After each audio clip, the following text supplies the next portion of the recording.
In today's video, we're going to be going over why you should stop stretching your chronically tight hamstrings.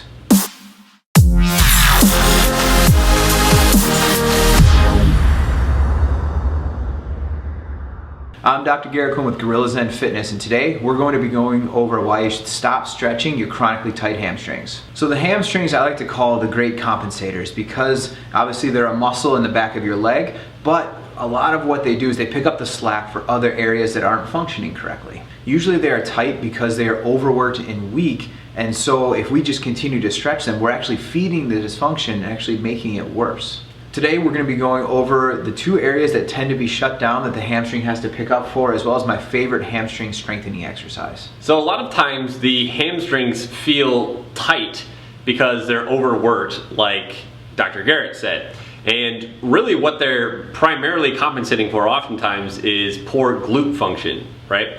The glutes, the gluteus maximus, is like the prime mover in the hip with regards to hip extension. And the hamstrings are supposed to synergize with the glutes to produce hip extension, to take the leg back.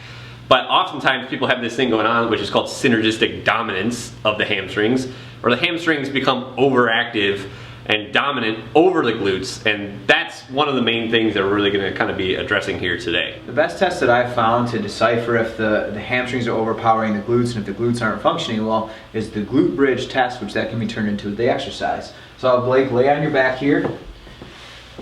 Yep. Knees at about 90 degrees, maybe a little bit out. So all I'm going to ask him to do is lift his hips up off the ground, but with a couple tests here. So go ahead and lift your hips here. So I want you to take your hands and then feel your glutes, your hamstrings, and your lower back. So the glutes should make up about 70 to 80% of the contraction here. Hamstrings and low back 10% or so. But what we see with a lot of hamstring dominant people is the hamstrings are at 90% and they're cramping even. And so go ahead and relax. Good. And so the exercise for this is pretty simple. The cues I use is basically tighten your core, like I'm going to punch you in the stomach. Squeeze your butt cheeks together and then lift your hips by squeezing your butt cheeks together. And then do the same thing. Take your hand, feel your glute, feel your hamstring, feel your lower back. See if you're starting to connect hip extension with the glutes, because not only are we strengthening the glutes, but a lot of it is increasing the neural drive, the awareness to get our glutes to extend our hips instead of your hamstrings. Yeah, so we're trying to facilitate that greater mind-muscle connection between the brain and the glutes. So this is a good way, if you're feeling the hamstrings work disproportionately to the glutes, way more so, then you have that synergistic dominance of the hamstrings going on. If you cramp up in the hamstrings, that's a telltale sign. Another thing you could do is a very similar movement, but you're just doing it with one leg. This kind of makes it a little bit more obvious.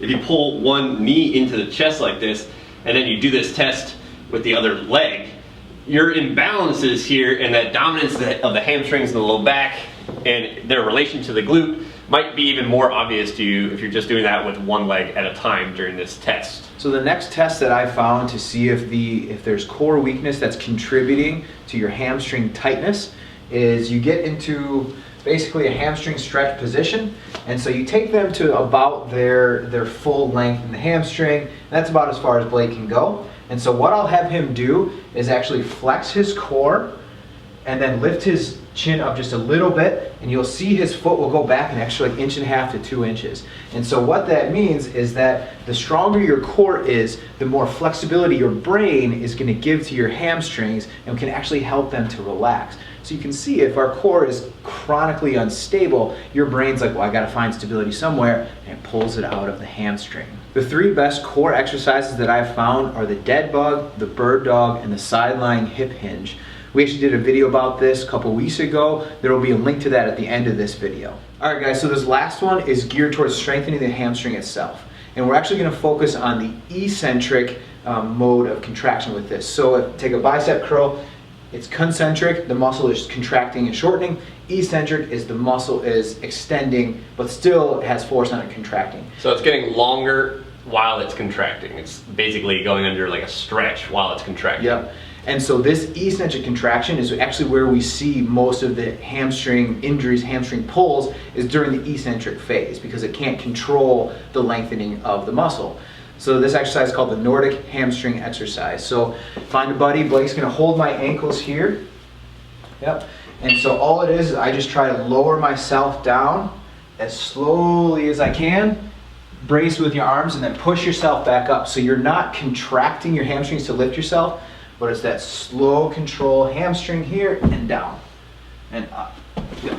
And so that one is fantastic. And you do it for reps. It's fantastic for creating a more stable hamstring and helping to strengthen in the eccentric mode, which ultimately takes tension off of the hamstrings because it can do its job better. Again, these workouts are all geared towards strengthening the areas around the hamstrings, the glutes and the core, and then the hamstrings and the eccentric function, ultimately to take the stress off, the workload off the hamstrings, so then they can return to their normal resting length and tension and honestly feel better. Another possible contributor to this chronic hamstring tightness is actually how your pelvis is rotated. And so what we see a lot of times is called anterior pelvic tilt.